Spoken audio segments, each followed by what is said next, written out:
Hello दोस्तों, welcome everyone to dear मित्रों। तो दोस्तों आज का हमारा टॉपिक मैनेजरियल रेम्यूनरेशन का है। जैसे कि कमेंट सेक्शन में बोला गया था कि मैं मैनेजरियल रेम्यूनरेशन के ऊपर वीडियो बना दीजिएगा, तो मैं उसके ऊपर वीडियो बना रही हूँ। मैनेजरियल रेम्यूनरेशन जहाँ तक हम लोग को पता है कि एमकॉम सेम 1 का चैप्टर है और ये चैप्टर काफ़ी ईजी है बिकॉज इसमें स्कोर काफ़ी ईजीली हम लोग स्कोर कर पाएंगे। ज़्यादा कुछ इसमें डिटेल में जाने की ज़रूरत नहीं है। आपको यहाँ पे 2 से 3 चीज़ें याद रखनी है। एक तो मैनेजरियल रेम्यूनरेशन में हम लोग को वो चीज़ें इंक्लूड करनी है जो पीएनएल में हम रिकॉर्ड नहीं कर सकते। ओके, यानी मैनेजर का कमीशन हो गया, रिबेट वगैरह हो गया, जो हम लोग पीएनएल में रिकॉर्ड नहीं कर पाते उसको हम लोग को मैनेजरियल रेम्यूनरेशन में इंक्लूड करना है। फिर उसके बाद यहाँ पे कुछ परसेंटेज का झोलमाल है, यानी परसेंटेज की काम है। यहाँ पे हम लोग को अगर परसेंटेज क्वेश्चन में दिया होगा कि कितना परसेंट हम लोग को मैनेजरियल कमीशन निकालना है, तो हमको वो डायरेक्टली वही अप्लाई करना है। और अगर वैसा कुछ नहीं दिया होगा तो अकॉर्डिंग टू हमारा रूल मैनेजरियल कमीशन जो है वो 11% रहता है फॉर फुल टाइम एम्प्लॉय और फॉर पार्ट टाइम हम लोग का 3% रहता है। ठीक है, तो आपको वो याद रखना है। और मैं दोनों मेथड से आपको एक एक सम करवाऊंगी, होप आप समझ पाओगे और उस हिसाब से आप सम कर पाओगे। ठीक है, अब उसके लिए हम लोग को सबसे पहले हम लोग को देखना पड़ेगा कि स्टेटमेंट किस तरीके से बनता है। तो calculation of profit for managerial remuneration जो है वो स्टेटमेंट मैंने आपको बना के बताया। यहाँ पे हम लोग का net profit as per PNL जो हम लोग को दिया होगा ऑलरेडी क्वेश्चन में। उसके बाद हमको ऐड करना है deduction not permissible debited to PNL account, यानी कुछ ऐसे एक्सपेंस जो है जो डेबिट नहीं हो पा रहे तो उसको हम लोग को यहाँ पे ऐड में रखना है। और कुछ ऐसे इनकम है जो पीएनएल में रिकॉर्ड नहीं हो पा रहे उसको हम लोग को लेस में रखना है। टॉपिक देना है income not permissible credited to PNL account. ठीक है, आपको ये टॉपिक डाल के रख देना है। अब हम लोग यहाँ पे ले रहे हैं क्वेश्चन नंबर 3 आपके टेक्स्ट बुक का। इसमें हम लोग को बोला हुआ है the manager of Nav Bharat company limited is entitled to salary of ₹3,000 per month and in addition to commission of ₹2% of net profit of the company. Before charging such salary and commission, the profit and loss account for the year ended on 31st March 2003 are as follow। तो हम लोग को नीचे सारे expense दे दिए, income दे दिया। हम सीधा चलेंगे पहले अदर इन्फॉर्मेशन पे। अदर इन्फॉर्मेशन में बोला है amount of salary and wages include the salary of ₹36,000 paid to the manager, यानी हम लोग का सैलरी कितना है 36,000। हम लोग शुरुआत करेंगे नेट प्रॉफिट में। नेट प्रॉफिट हम लोग का था 2,98,000, हम डायरेक्टली डाल देंगे इधर। ठीक है, उसके बाद हम लोग का सैलरी एंड वेजेस है तो वो एक्सपेंस रहता है, इसकी वजह से यहाँ पे हम लोग सैलरी एंड वेजेस डाल देंगे। आप चाहो तो आप मैनेजर सैलरी एंड वेजेस भी डाल सकते हो, कोई प्रॉब्लम नहीं है। मैं यहाँ पे एम लिख रही हूँ। यहाँ पे हम लोग को मैनेजर सैलरी एंड वेजेस कितना बोला 36,000, तो हम 36,000 डाल दिए। उसके आगे बोला depreciation includes development rebate of new machinery 20,000। Development rebate एक इस तरीके का एक्सपेंस है जो हम लोग डेवलपमेंट के लिए यूज़ करते हैं, यानी हम लोग की न्यू इक्विपमेंट बनाने के लिए यूज़ करते हैं। तो ये भी पीएनएल में रिकॉर्ड नहीं होता, इसकी वजह से इसको हम लोग को यहाँ पे रिकॉर्ड करना पड़ता है। नाम दे देंगे डेवलपमेंट रिबेट रिजर्व। ओके, और इसका बैलेंस हम लोग को जो बोला है 20,000, वो हम लोग 20,000 यहाँ पे डाल देंगे।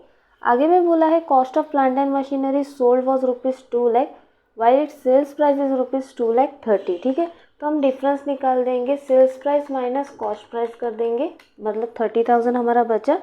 अपोजिट साइड में हम लोग को बोला है profit on sale of machinery कितना दे दिया 60,000। ठीक है, तो हम प्रॉफिट निकालेंगे तो कितना आएगा, profit is equal to 60,000 minus 30,000, तो हमारा अमाउंट कितना बचेगा 30,000। आपको मैं वापस यहाँ पे कैलकुलेशन करके बता रही हूँ ताकि आप भूल ना जाओ।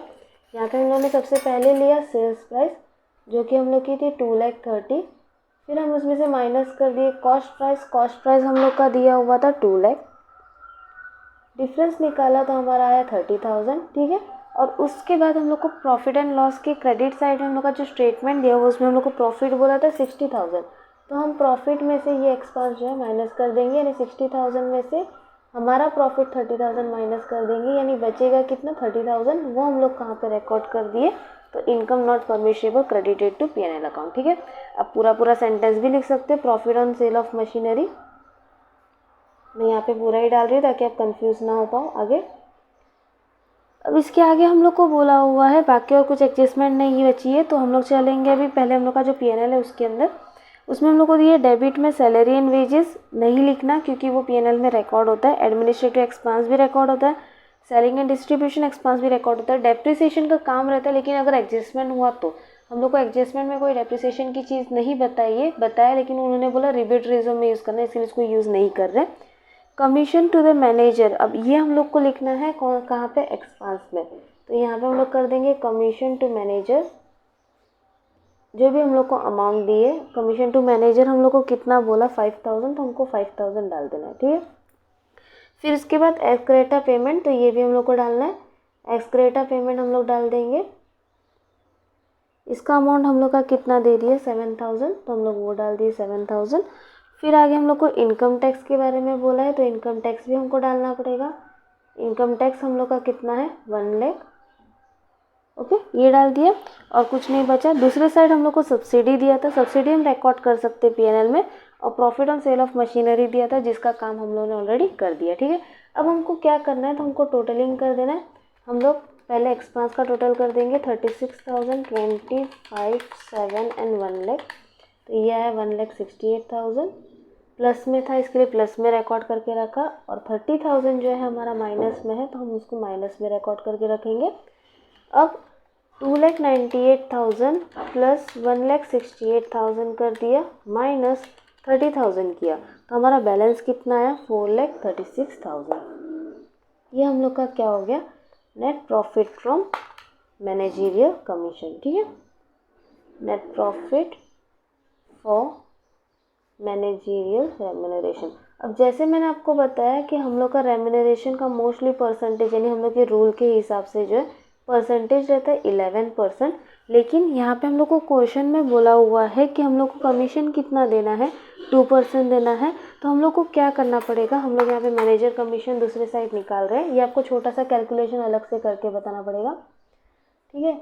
अब हम लोग का नेट प्रॉफिट कितना आया था 4,36,000, इसका हम क्या करेंगे 2% सबसे पहले निकाल देंगे, ओके। तो हम कर देंगे 4,36,000 का 2%, हम लोग का बैलेंस आया 8720, ओके। और इससे हम लोग क्या करेंगे, जो मैनेजरियल कमीशन हम लोग के पास ऑलरेडी है उसको हम लोग निकाल देंगे, यानी इसको बोलते हैं आउटस्टैंडिंग मैनेजरियल कमीशन। और वो कैसे निकालेंगे, 8720 माइनस 5000, ठीक है।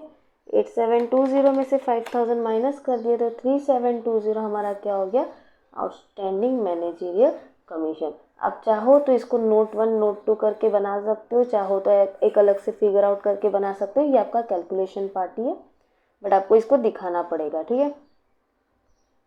तो इस तरीके से दोस्तों हम लोग का मैनेजरियल कमीशन का जो काम है वो कंप्लीट हुआ, और ये इस तरीके से हम लोग बेसिक सम से शुरुआत किए। होप आप समझ पा रहे होंगे। वीडियो कैसे लगा, लेक्चर कैसे लगा, ज़रूर कमेंट सेक्शन में जाके बताइएगा। और अगर इसी तरीके से आप एमकॉम के कुछ वीडियोस चाहते हैं तो प्लीज़ कमेंट सेक्शन में जाके आप बता दीजिएगा कि कौन से नंबर का सम चाहिए या कौन सा सम चाहिए, मैं आपके लिए ज़रूर वो वीडियो बनाऊँगी। तो दोस्तों वीडियो शेयर करना और डियर मित्रों को सब्सक्राइब करना बिल्कुल ना भूलिएगा। मिलते हैं नेक्स्ट वीडियो में, तब तक के लिए बाय बाय।